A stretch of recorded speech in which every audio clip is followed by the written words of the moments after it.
Bonjour, mesdames et messieurs, bienvenue dans cette table ronde spéciale consacrée à un sujet crucial, la numérisation des documents administratifs et surtout la numérisation du journal officiel. Au cours de cette table ronde, nous allons plonger dans les avantages, les défis et les implications de la numérisation des documents administratifs, de la simplification des démarches administratives à l'impact sur la protection des données. Nous allons donc explorer en profondeur les transformations en cours.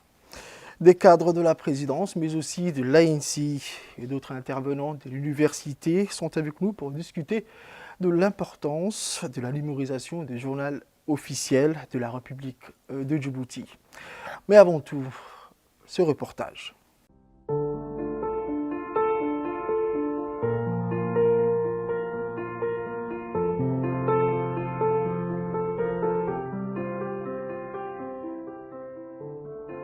Si l'on considère que l'histoire est comme un calendrier des événements marquants qui façonnent un pays, alors les journaux sont les précieux témoins de ce qui s'est passé dans le présent.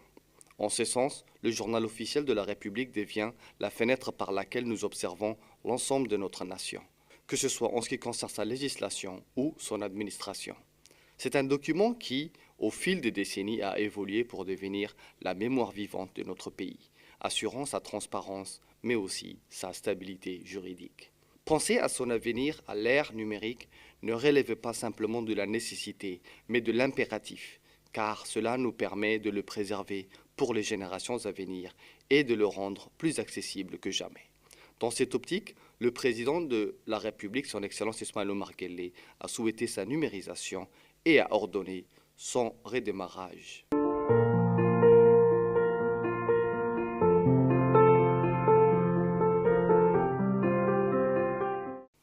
Avant d'explorer davantage cette initiative, il est essentiel de bien comprendre ce qu'est le journal officiel. Souvent désigné sous les sigles GO, le journal officiel de la République constitue un pilier fondamental de notre démocratie. Il ne se limite pas à être un simple recueil de textes juridiques et administratifs, mais il reflète l'évolution constante de notre législation et de notre administration. Depuis sa création en 1900, à l'époque de l'administration coloniale, le journal officiel a été le témoin privilégié des moments décisifs de l'histoire de Djibouti. Il a accompagné notre nation dans son parcours vers l'indépendance, enregistrant avec précision les évolutions politiques et juridiques. Ainsi, cette noble tâche est sous la supervision du secrétaire général du gouvernement, avec une fine équipe pluridisciplinaire qui a été mobilisée. Entreposé au sein des archives de la présidence de la République, le journal officiel, avec ses précieuses archives de plus d'un siècle, renferme une part significative de notre patrimoine juridique, culturel et administratif. La préservation de ce trésor s'avère cruciale, non seulement pour les chercheurs et les historiens, mais aussi pour chaque citoyen qui a le devoir de connaître ses droits et obligations envers notre République. أرشيفك بريزيدانسكو وحسوس وين بقولي هاي دلكا وايو ومسكحدي ومحانكو هاي كايتكي دولة دا حكومة قرار دا هذا شرع عدتهاي هذا برلمانتير كتهاي هذا مدحتوي دا أمبا حفيزك مدحوينا قرار دا كصبحة جورنال أوفيسيال كافك قلاد لو يراهو وجرايدك قرنكا waa jaraa-id 130 sannadood jira tani iyo markaan ka xorownay dalkeena Faransiiska journaalkii ugu horeeyay ee la soo saaray wadankeena markay xukumayeen Faransiisku aan ka qaadanay gobonimadeena qaaliga waxay soo saareen bisha sanadka 1900 markuu ahaa bishii 28 journaalka ugu horeeyay marka qaraarada ka soo baxa dalka ayaa lagu qoraa waxay ka dhigantahay wax sharciya marka waxa halka lagu qoray lagu kaydiyo 1900 ilaa maanta on 2023 joogno iyo journaalka ay jiraan waxa cusub deewaanka arkaya 1900 warqadihii soo gaadhay ilaa 1920 ilaa 1967 uu dalku kolba inta maxrado iyo magac soo gaadhay bishii 6 7 laga soo gaadhayo ku cazumnay madaxweynaha qarankii laga soo guuray qarnigii ilaa calankeena waa xasuus waa istuwaarkeena waa memoirkeena waa jiritaankeena dalka jamhuuriyadda Jabuuti marka waxa gaadhay dardar cusub oo la yimiday secretary generaalka xukuumadda xogayaha guud ee xukuumadda mudane Almis Maxamed Cabdilaahi ayaa nagu ansaxay markuu arshiifkii arkay in laga guuro aaladaasi taasoo projet sii socday sijaadka la dhaha system intégré laanta qaranka ee aaliyadda maxaan ku dhahay isnidaaminta laanta informatiga oo projet sijaadka la dhaha socday si loo dardargeliyo laga gudbo oo la jaanqaadno adduunweynaha in warqadihii laga gudbo oo numeriga laga dhigo taasoo u asmaxaysa inay u dhib yaraato maanta casrigan amba novel technology-ga la gaadhay in ay u asmaxdo hadday tahay dadka isticmaala qaraarada amba ku shaqeeya dalka xeerarkooga. Le journal officiel remplit un rôle diversifié et crucial. En premier lieu, il se pose en gardien de la mémoire de l'État en diffusant les lois, les décrets et les arrêtés, mais aussi les textes législatifs, instaurant ainsi la transparence et facilitant l'accès à la législation en vigueur. Cela permet à nos citoyens et entreprises de saisir clairement leurs droits et obligations. De surcroît, le journal officiel joue un rôle inestimable dans la garantie de la sécurité juridique. À l'ère numérique, il devient impératif que son contenu soit disponible en ligne, facilitant grandement l'accès du public aux textes officiels. Le citoyen djiboutien peut souscrire à des mises à jour électroniques assurant à une diffusion rapide des informations essentielles. Sous la tutelle de l'Agence nationale des systèmes d'information de l'État, une équipe compétente a été mobilisée dans cette optique, s'attelant ainsi à cette entreprise de grande envergure. Donc, ma mission ici au sein du département technique des archives et de la documentation concerne le volet numérisation des archives définitives à transférer de la présidence à l'Agence nationale pour la promotion de la culture, l'ANPC. Donc ce projet ambitieux piloté par le secrétaire général du gouvernement, M. Almis Mohamed Abdillahi, a débuté en janvier 2023 et selon le planning établi, nous avons réparti les archives à transférer en 3 lots. Donc, Inch'Allah, nous prévoyons de transférer le premier lot des archives conditionnées et dont nous avons conservé une version numérique en novembre 2023, Inch'Allah. Jusqu'à aujourd'hui, on a pu récupérer 1120 éditions du journal officiel contenant plus de 27 000 textes juridiques. Vous pouvez imaginer le travail colossal qu'on a pu dépenser dans ce travail, à reprendre par exemple les codes civils, les codes des impôts, les dénominations individuelles, les mesures généraux. Donc on est à l'étape où on a pu récupérer l'ensemble des mesures généraux jusqu'à 1977, c'est-à-dire en date de du premier journal officiel à l'indépendance. Donc on vise à terme à atteindre le cap de 1900 avec la première parution du journal officiel avec l'administration française, le protectorat du territoire français de la Somalie et dépendance.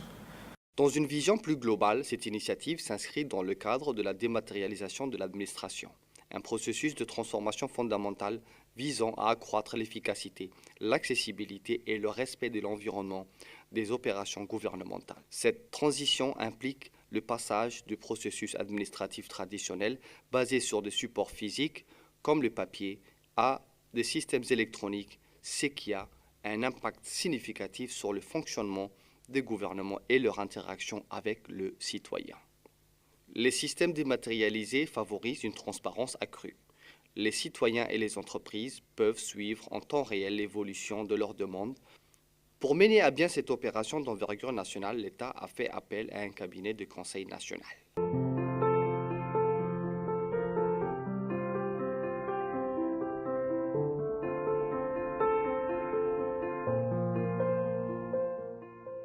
Nous remercions le gouvernement d'avoir donné la chance à l'expertise djiboutienne pour pouvoir participer au projet de développement du pays.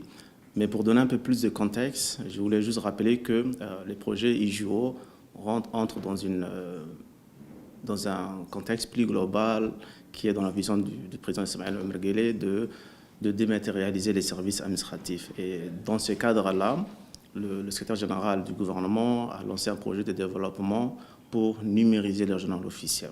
Okay? Et dans la même optique, il y a eu un appel d'offres national qui a été lancé pour pouvoir privilégier les entreprises djiboutiennes à participer à cet appel d'offres, pour que l'entrepreneur djiboutien puisse mettre la pierre à l'édifice dans ce projet-là. Nous y avons participé en tant que consortium, le cabinet OTIX et le cabinet DCG, donc des entreprises djiboutiennes qui ont uni leurs forces pour pouvoir répondre aux besoins de numérisation du journal officiel. Le projet IGO, la plateforme IGO aujourd'hui déployée, est la preuve concrète que des cabinets locaux, aujourd'hui à Djibouti, sont capables de réaliser des projets de telle envergure. Et je pense qu'aujourd'hui, nous avons mis en avant notre engagement vers la nation et notre expertise en matière de transformation numérique, ce qui suit la vision du chef de l'État, son Excellence M. Ismaël Omar Guelleh. Cette transition vers une administration plus moderne et respectueuse des environnements, tout en renforçant la confiance entre les citoyens et le gouvernement, est une étape clé vers un avenir prometteur. Elle démontre la capacité de notre nation à évoluer avec les avancées technologiques tout en préservant nos valeurs fondamentales. Dans cet élan d'innovation, l'État s'engage à poursuivre ses efforts pour offrir à ses citoyens un service public de qualité, à la fois efficace et transparent. Cette démarche, aujourd'hui, illustre la vision d'une administration moderne centrée sur les besoins de ses citoyens, prête à relever les défis du XXIe siècle.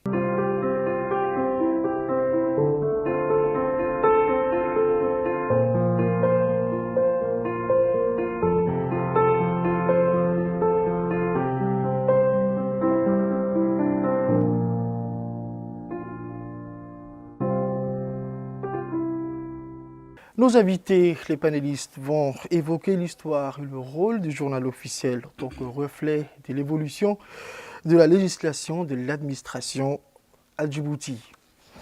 Donc, à ma droite, j'ai Rastam, conseiller juridique du secrétariat général du gouvernement. Toujours à ma droite, M. Ilyas Suleiman Mohamed, directeur des études et de la planification de l'ANCI. À ma gauche, je commence par Nasser Mohamed Issé, professeur de droit à l'université de Djibouti. Toujours à ma gauche, Mme Farha Yassine Jama, chef de département de la documentation et des archives du secrétariat général du gouvernement. Merci encore, honorable invité, d'avoir accepté notre invitation et bienvenue dans nos studios. Donc, mesdames et messieurs, bienvenue encore à cette petite escapade de l'histoire du journal officiel de la République de Djibouti. Un périple qui nous conduira des racines coloniales du 1900 à l'ère numérique d'aujourd'hui. Le journal officiel, souvent sous-estimé, revêt une importance cruciale en tant que gardien des textes législatifs et administratifs qui ont sculpté le paysage de la République de Djibouti. Pendant cette aventure, nous scruterons également comment la numérisation du journal officiel peut contribuer à la démocratie, faciliter l'accès aux lois, préserver le patrimoine culturel et administratif, mais aussi offrir un trésor aux chercheurs et historiens en herbe. Passons à présent aux questions posées à nos honorables invités ici présents. Je vais commencer avec Mme Farha. Bonjour encore et bienvenue. Donc, comment le journal officiel de la République de Djibouti a-t-il évolué depuis sa création en 1900 sous l'administration française et quel impact cette évolution a-t-elle sur la société actuelle?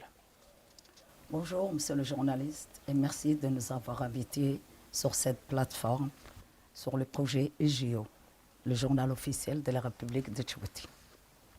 Ceci dit, le journal officiel de la République de Djibouti reflète le patrimoine de notre nation. Il est le garant de notre législation depuis le début du siècle dernier.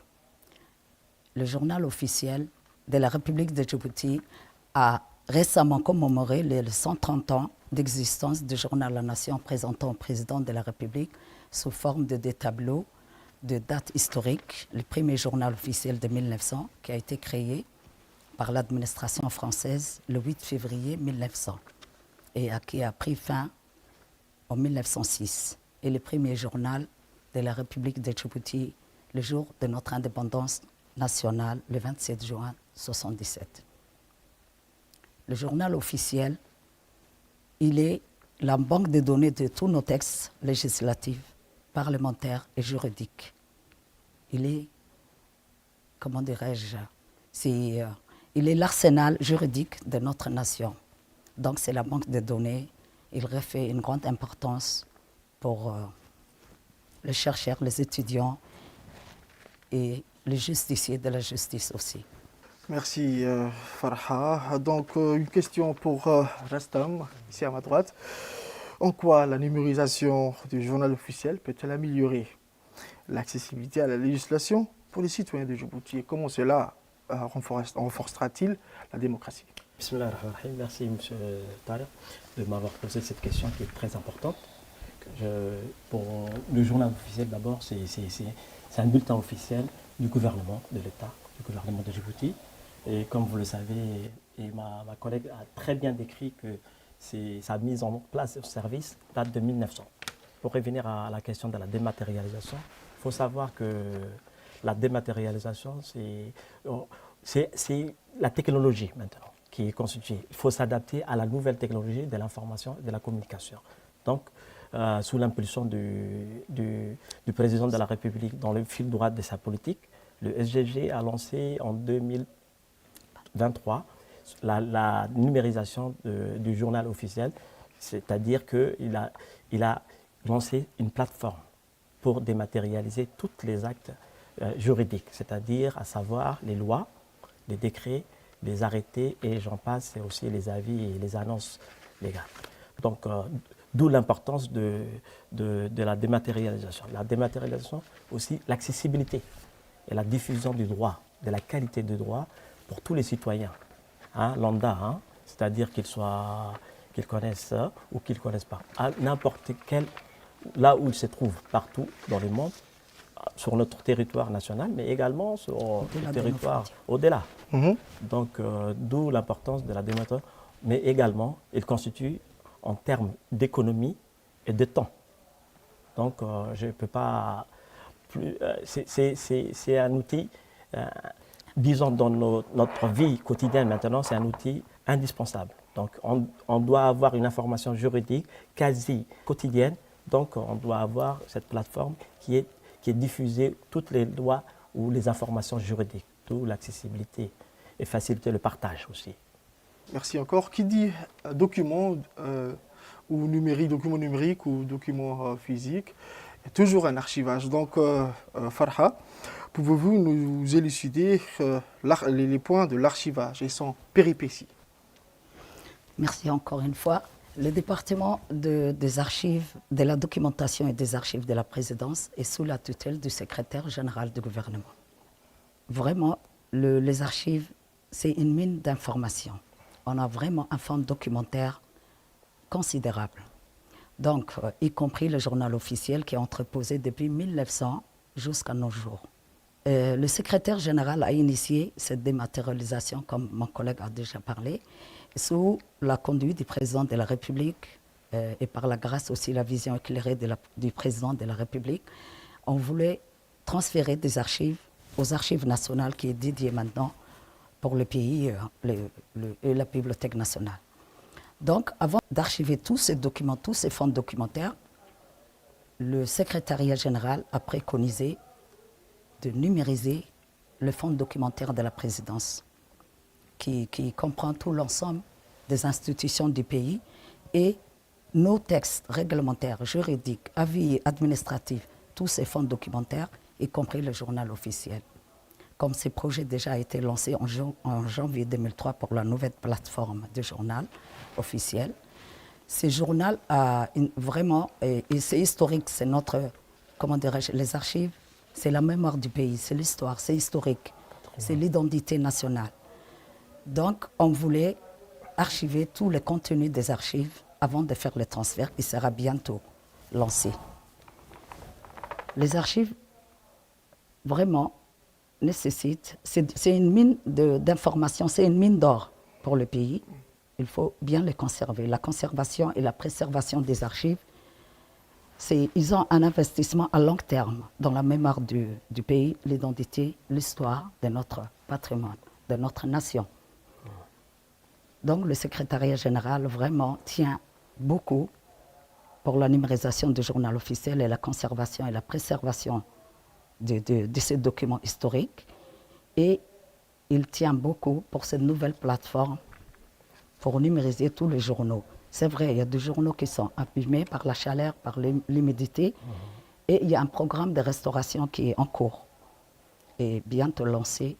Il y a une jeune équipe qui a été formée grâce à l'ANSI. Vraiment, il y a des ingénieurs de l'ANSI et des techniciens qualifiés qui nous épaulent, qui aident, qui ont formé ces jeunes, qui matérialisent et qui ont commencé la numérisation des stagiaires.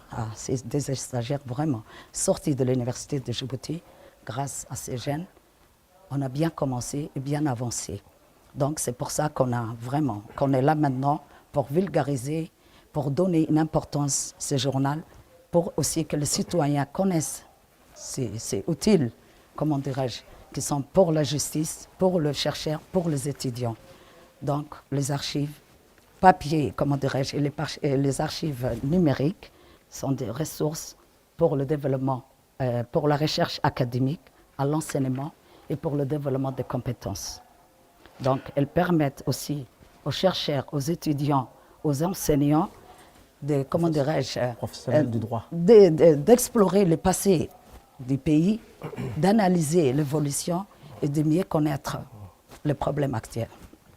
J'arrête là. Merci. Donc, je vais me tourner au directeur des études et des planifications de l'ANSI. Monsieur Elias, comment l'ANSI contribue-t-elle à la mise en place de ce projet, le projet IGO? Très bien. Merci d'abord pour l'opportunité qui m'est donnée pour expliquer la contribution qui a été celle de l'ANSI par rapport à la mise en place de ce projet. Peut-être d'abord rappeler que l'ANSI travaille dans un projet qui était le système intégré de gestion électronique des documents et qui contribue lui aussi à la dématérialisation des procédures et de certaines institutions pilotes aujourd'hui. Donc ce projet qui est piloté par le secrétaire général du gouvernement, l'ANSI intervient dans deux thématiques majeures. La première thématique, c'est celle de la plateforme. Nous avons porté assistance technique au secrétariat général du gouvernement pour d'abord la rédaction des exigences techniques de la plateforme avant même qu'elle soit développée. Nous avons contribué à la rédaction du cahier de charges et nous avons contribué sur les choix technologiques qui doivent être opérés. Quel langage de programmation doit être utilisé, quel système de gestion de base de données doit être utilisé aussi, mis en place. Donc, nous avons contribué à la rédaction des exigences techniques, les exigences fonctionnelles étant du domaine métier du secrétariat général du gouvernement. Ensuite, nous avons participé au contrôle qualité des livrables que le consultant djiboutien qui a été recruté pour la mise en place de cette plateforme, les livrables qu'il donnait au niveau pour la plateforme, nous étions là à contrôler est-ce qu'il répondait aux exigences qui étaient dans les cahiers des charges. Et nous avons aussi accompagné sur les interactions avec les différentes plateformes de l'ANSI. L'hébergement de la solution s'est fait au niveau du data center de l'ANSI. Il y avait aussi des exigences d'interopérabilité avec les différents systèmes de l'État. Donc voilà, en gros, là, sur le premier volet, notre contribution vis-à-vis de la plateforme. Il y avait aussi le volet de numérisation, comme Mme Farha en a parlé. Nous avons été là à former les étudiants qui ont été recrutés en tant que stagiaires pour numériser les documents, les enregistrer dans un format prédéfini pour être accueillis dans la future plateforme, parce que les travaux de numérisation ont démarré bien avant la mise à disposition de la plateforme. Donc voilà, c'est vraiment une assistance technique que nous avons apportée au secrétariat général du gouvernement sur les aspects qui sont de l'ordre du numérique et de l'informatique. Donc maintenant, en parlant de la préservation de l'héritage juridique, culturel et administratif de Djibouti, donc la numérisation du journal officiel, comment peut-elle contribuer? Quels sont les défis potentiels à cet égard, Monsieur Rasta? Oui, merci Tarek de m'avoir posé cette question. Et avant de commencer, je voudrais aussi remarquer l'équipe ANSSI qui nous a beaucoup aidé sur ces aspects que mon collègue a bien décrits, qui sont importants pour l'archivage et la conservation de ces documents. Sur la dématérialisation maintenant, il faut savoir que la dématérialisation, maintenant, le journal officiel, c'est sur papier. Et la dématérialisation, on avait commencé il y a bien longtemps. Donc, sur le site de la présidence, tous les documents, tous les actes juridiques, c'est-à-dire législatifs, réglementaires, ont été visibles. Maintenant, c'est la nouveauté? La nouveauté, c'est qu'on a voulu archiver, numériser tous les documents, comme elle avait dit. On est en 77, maintenant on peut trouver de 77 à nos jours. Mais on veut aller plus loin maintenant. Le défi est d'aller plus loin jusqu'à 1900. Et on est bien parti.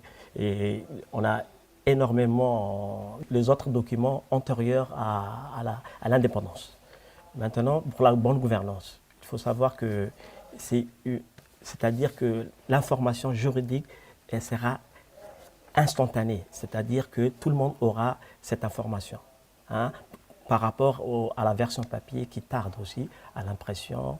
Maintenant, c'est-à-dire une fois que le texte a été adopté par le président de la République ou si c'est une loi promulguée, donc ce sera mis automatiquement sur la plateforme. Il faut savoir aussi que cette plateforme est une des premières dans la région, mais également en Afrique, l'un des premiers pays qui s'est lancé sur ce défi numérique. C'est un défi numérique, d'où la transparence et également la bonne gouvernance. Parce qu'il faut qu'on trouve toutes les informations de l'État, surtout aspect juridique, dans cette plateforme. Donc tout le monde aura accès à cette plateforme et pour les usagers aussi, c'est une très bonne chose. Excusez-moi, je peux ajouter à propos de l'héritage. Oui. Le journal officiel est l'héritier des 4 supports d'information vraiment qui ont une date historique. Comme le journal de 1900, il est écrit par la main, le premier journal qui a été manuscrit par l'administration française et qui a pris fin en 1906. Le journal sous le nom du protectorat de la côte française de Somalie et dépendance. C'est ça. Après, il y a eu le journal officiel du protectorat de la côte française de Somalie, qui a été créé en 1906 et qui a pris fin en 1920. Après, il y a eu le journal officiel de la côte française de Somalie, qui a été créé en 1920 et qui a pris fin en 1967. Après, il y a eu le journal officiel du territoire des Afars et des Issa, qui a été créé le 3 juillet 1977 et qui a pris fin le 3 juillet 1977. Donc vraiment, il y a un héritage, c'est historique. Et le premier journal qui a été créé lors de notre souveraineté nationale a été créé, le premier journal, le 27 juin 1977. Jusqu'à maintenant. Ces 4 journaux historiques étaient mensuels. Ils paraissaient chaque mois. En français. Et la grâce, après l'arrivée du président de la République, il a initié en 2001 que le journal devient bilingue en français et en arabe. Et depuis 2001, le journal officiel est bimensuel jusqu'à nos jours. Depuis 1986, il est devenu bimensuel jusqu'à maintenant. Donc c'est ça l'héritage, le journal. Les archives numériques et les archives, comment dirais-je, papier, vraiment, ils ont des différences significatives à propos de format, de gestion, de stockage, d'accès. Donc, bientôt, comme les archives du papier, ils sont en documents imprimés sur du papier. Et pour la recherche, il demande beaucoup d'efforts, beaucoup de déplacements physiques pour la recherche, pour le classement, pour le tri, sur des voies, dans des voies. Voilà, c'est ça la différence. Et les archives numériques, ils seront stockés sur des disques durs, des supports informatiques. Vraiment, c'est ça qui va réduire l'espace et qui est important pour nous, le professionnel du métier, comment dirais-je. C'est ça la différence qu'il y aura, les archives numériques et les archives papier. Je lance un appel solennel aux institutions du pays qui se dotent, qui créent. Il y a une circulaire qui a été sortie en 2018 par le Premier ministre qui a ordonné à toutes les administrations de créer des archives. Il y a des ministères, ou comment dirais-je, des institutions qui n'ont pas des archives, des institutions qui n'ont pas de services d'archives. Donc c'est très important du moment maintenant qu'on a vraiment fait un pas sur les nouvelles technologies, qu'on veut atteindre la numérisation. Donc il faut tout ça, créer des archives. Moi, j'en profite à cette occasion. Et maintenant, comme on a vraiment des équipes de l'ANSI, de jeunes qui sont formés, on va apporter notre compétence. Ce n'est pas la peine d'appeler des étrangers. Il y a des jeunes Djiboutiens vraiment qui sont compétents, qui lancent un appel solennel.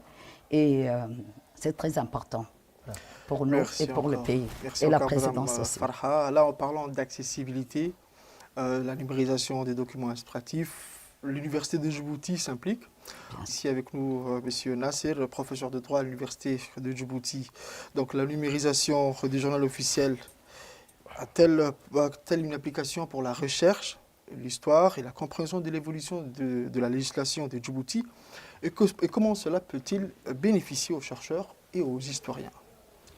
Merci, monsieur le journaliste, de m'avoir invité sur ce plateau qui a son importance autour du thème du journal officiel et sa numérisation. Aujourd'hui, le journal officiel, avec sa politique de numérisation, est une réalité dans nos dispositifs pédagogiques. Lorsqu'on prépare les cours en tant qu'enseignant, on est obligé donc de se référer au texte juridique. Avant, c'était donc un parcours d'un combattant. Aujourd'hui, donc tout est donc amélioré. On peut facilement accéder au journal officiel par le biais donc du site du journal officiel. Et comme ça, donc, nous on gagne donc, en termes du temps et aussi ça nous permet de nous faciliter la recherche et surtout initier à nos étudiants donc, à travailler donc, sur la recherche, à chercher le texte juridique en rapport avec la thématique. Et sachant bien que le journal officiel est un document d'information juridique, ce n'est pas un journal comme les autres et c'est aussi une condition de validité d'un texte juridique. Si le texte juridique n'est pas publié, donc le texte ne sera pas appliqué. Donc c'est une question de droit. Et sur l'aspect pratique, donc ça permet d'accéder au droit. Et lorsque la personne puisse accéder au droit, ça lui permet donc de faire valoir ses droits devant les institutions administratives ou judiciaires. Et donc aujourd'hui, le journal officiel donc, est un document de travail pour nous, quotidiennement. Et nos étudiants savent, il faut qu'ils sachent donc, l'importance que revêt dans la recherche. Et nous, les enseignants, donc ça fait partie de nos dispositifs pédagogiques. Aujourd'hui, donc c'est donc un défi quotidien.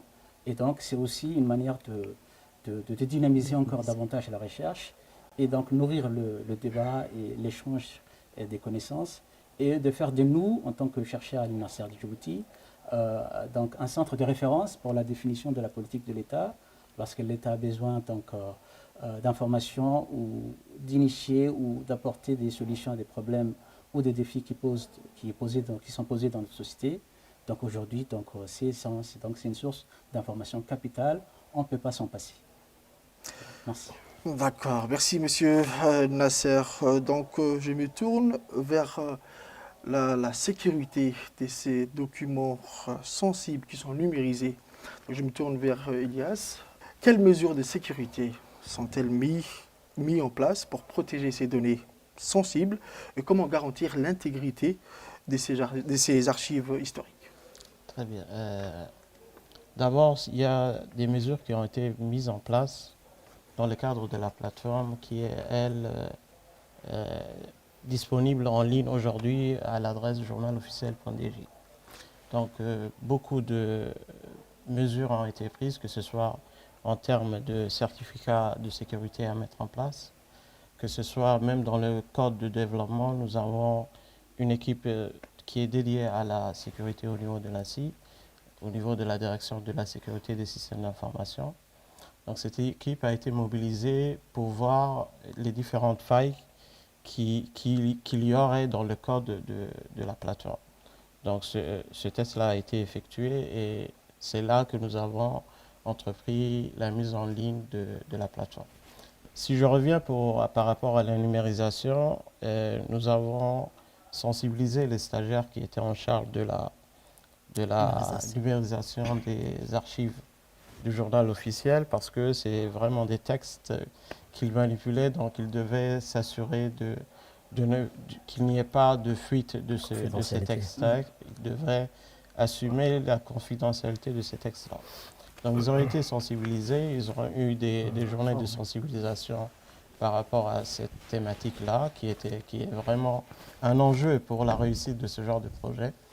Donc ils ont été sensibilisés, le texte ne devait pas quitter le lieu de numérisation jusqu'à ce qu'il soit mis en ligne et qu'il soit disponible pour consultation des citoyens.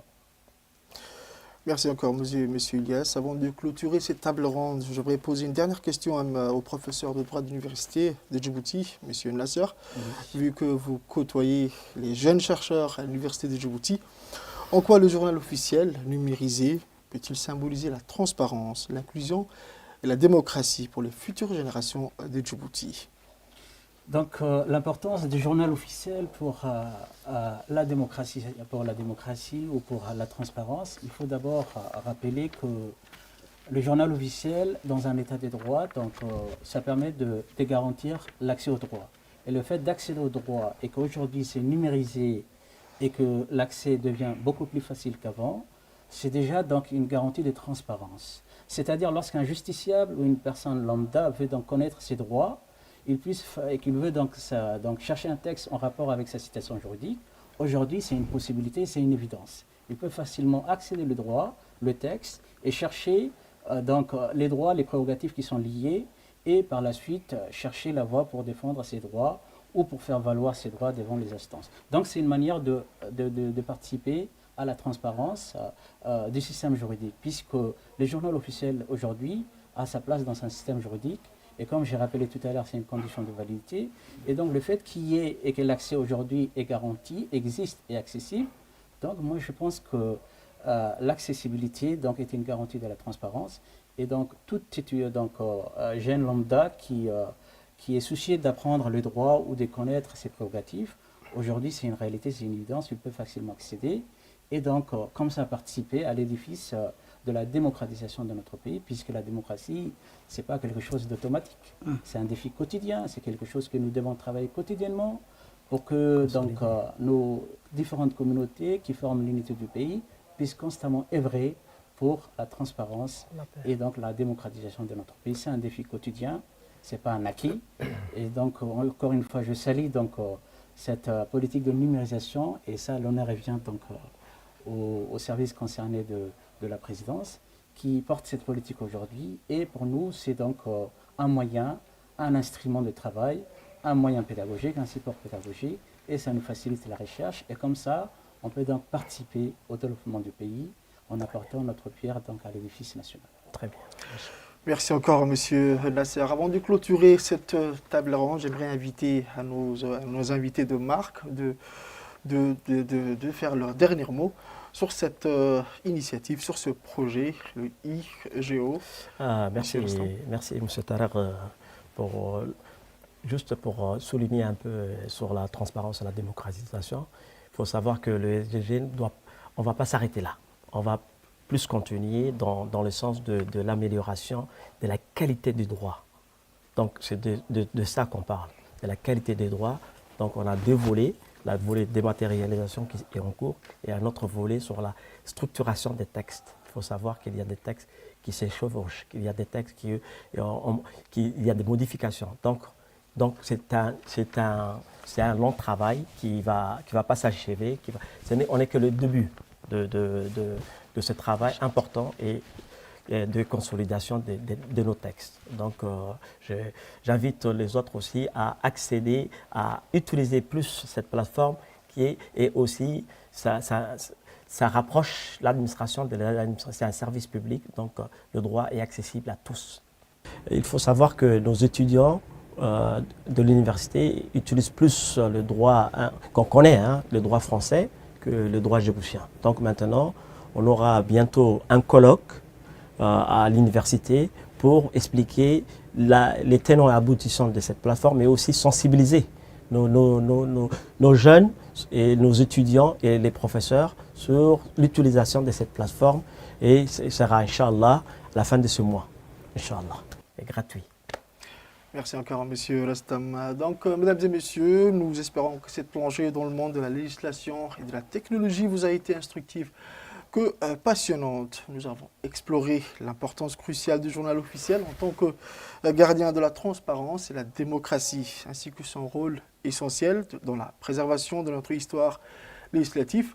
En parallèle, nous avons décrypté comment la numérisation des documents administratifs révolutionne la manière dont le gouvernement et les citoyens interagissent.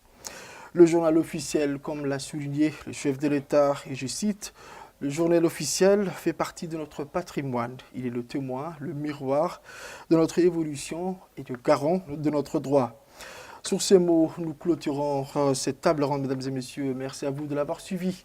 Le programme continue sur Téléjournal. Cette transition vers une administration plus moderne et respectueuse des environnements, tout en renforçant la confiance entre les citoyens et le gouvernement, est une étape clé vers un avenir prometteur. Elle démontre la capacité de notre nation à évoluer avec les avancées technologiques tout en préservant nos valeurs fondamentales. Dans cet élan d'innovation, l'État s'engage à poursuivre ses efforts pour offrir à ses citoyens un service public de qualité, à la fois efficace et transparent. Cette démarche, aujourd'hui, illustre la vision d'une administration moderne centrée sur les besoins de ses citoyens, prête à relever les défis du XXIe siècle.